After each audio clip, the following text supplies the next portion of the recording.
Mais c'est juste se rappeler qu'il y a quand même deux, trois règles à respecter, ou en tout cas dont il faut s'assurer le respect. Et cet impératif, il est juste inévitable dans un tel cadre.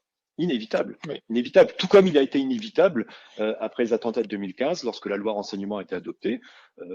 Pareillement, enfin, dans le rang de ceux qui ont porté la contradiction avec le ministère de l'Intérieur, aucun ne, ne, ne plaidait en faveur du terrorisme. Enfin, c'est évident. Je tombe de ma chaise. Aucun ne plaidait en cette faveur-là. Et on revenait simplement à des fondamentaux. Je ne suis pas pour refaire la loi renseignement, mais elle était ambitieuse, très ambitieuse. Et là, on a une mise entre parenthèses de grands textes fondamentaux. Je pense notamment à la Convention européenne des droits de l'homme, qui vous demande que lorsqu'il y a une atteinte à la liberté d'expression d'opinion, mais il y a d'autres atteintes à la liberté fondamentale, hein, il faut qu'on ait une loi. Donc, en termes de prévisibilité, c'est important aussi.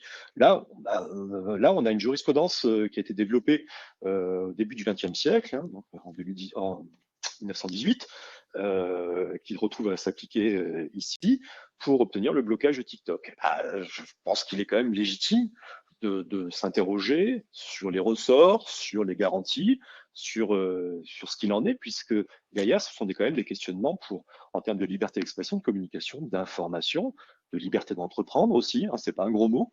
Voilà, il y a quand même des piliers de notre démocratie qui sont en jeu. Pierre, est-ce qu'on peut parler, là, vas-y, je te laisse réagir justement sur les questions que ça pose, on va dire. Voilà. Effectivement, ça pose la question du respect de nos droits fondamentaux dont l'état de droit est garant.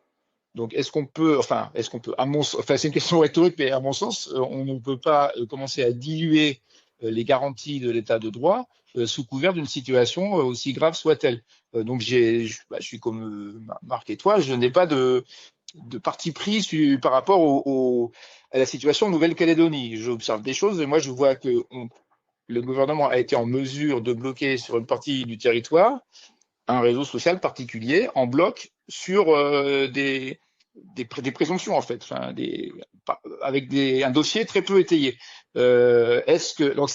Retrouvez tous les épisodes sur Deezer, Spotify, Apple Podcasts, Amazon Music et YouTube.